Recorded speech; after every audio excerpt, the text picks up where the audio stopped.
On to this week's Gridiron Weekly and our 2021 draft preview. We're sticking with cornerbacks, obviously. Last week we started with Patrick Surtain of Alabama, 6'2", 207 pounds. The number 2 corner in the class, in my opinion, is Jaycee Horn of South Carolina, also the son of a former NFL player, Joe Horn, the Saints receiver, 6'1", 203 pounds, long, physical, very impressive, a little bit more raw than Surtain. I'm going to show you why.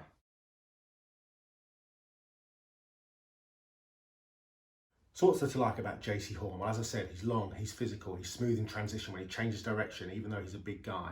Not quite as smooth as Surtain. Obviously, he plays across another very good cornerback in Isaac Mukwama, who gets a lot of the press because he has a lot of interceptions. Horn has not had a single turnover in his career at South Carolina, not an interception, not a forced fumble, which is very interesting and something we'll talk about. One of the things he does do, he gets a little bit grabby in coverage. He'll get his arm, you'll see it with Shaun Wade as well when we do him, the Ohio State corner. Gets his hand sometimes around the waist of a receiver, and that will cause some issues moving forwards. But he's got long speed, he's a good tackler, a little bit raw in certain areas, and I'll show you why. But he goes up against very good receivers week in, week out in the SEC, and I'm going to show you now against Alabama and against George Pickens of Georgia. So first play against Alabama, two at quarterback, Miller Forrestal here in the slot, Devonta Smith, Jaycee Horn. This is a completed catch, but Horn is right there. He stays with Devonta Smith, who has got outstanding lateral quickness, great footwork. So you press play on tape, Forrestal goes in motion, Horn in man coverage, look at him turn his hips, he's right there. I mean, yep, it's a completed catch.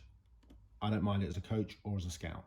There is no corner in history. Deion Sanders, Dick Knight, Train Lane, Jalen Ramsey, they've all had catches completed against them.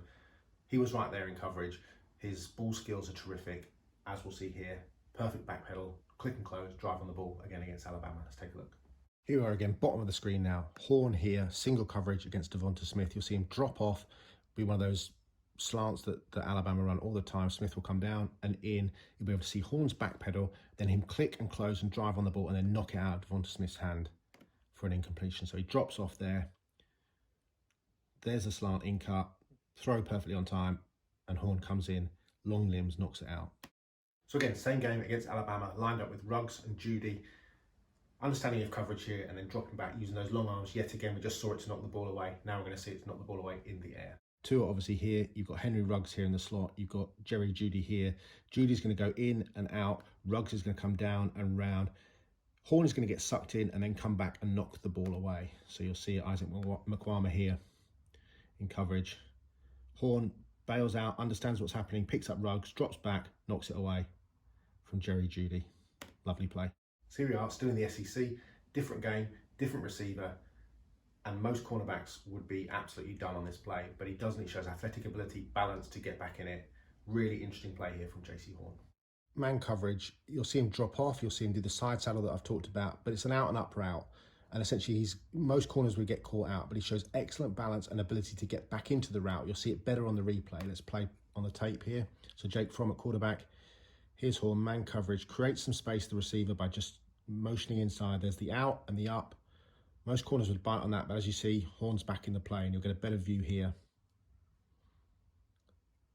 So here he is, side saddle, cuts in because he thinks the receiver's going, but he manages to stay balanced, stay on his feet, use those long limbs, get back in the play. That's really well done.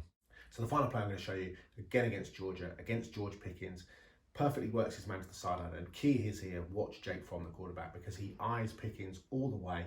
The coverage is so tight, he has to scramble and look at his secondary options. Here he is one-on-one against George Pickens, the outstanding freshman, sophomore this year, Jake Fromm, obviously. And it's what we talked about last week with Patrick Surtain and Donovan Peoples-Jones, the way he works the receiver to the sideline, because you're cutting off the space. You're cutting off the space for the quarterback to throw to, and you're cutting off the catch area for the receiver. And he does that very well here against Pickens, gets his hands on him, just works into the sideline. And we'll look at it again in a sec, because Fromm looks that way. So here he is actually play before throwing Pickens out of bounds. But watch Jake Fromm's eyes. Here's Fromm. This is his primary route. There's no way the safety's getting across here. So watch what Fromm does with his head. He's looking that way and he sees that he's been worked to the sideline. So he has to check down. He has to come out. Javon Kinlaw presses him. He has to come out of the pocket. But that there was his primary throw, and Jaycee Horn shut it down. So that's Jaycee Horn of South Carolina. People will talk about Isaac Mukwama on the other side. He had 3 interceptions in that game against Georgia, essentially won the game for South Carolina. But Horn is a really, really talented player. He's raw. There's a little bit of inconsistency to his play, but he's a real film room addict. Coaches say that he also pretty much lives in the film room and will stay there overnight with Makwama watching film and then get up at 6 o'clock, go straight to the weight room, be in the weight room early as well. That's the sort of kid you want on your team. I think Jaycee Horn, with the right coaching, could sneak into the first round and potentially into the top 20. I think he's a very, very interesting cornerback prospect.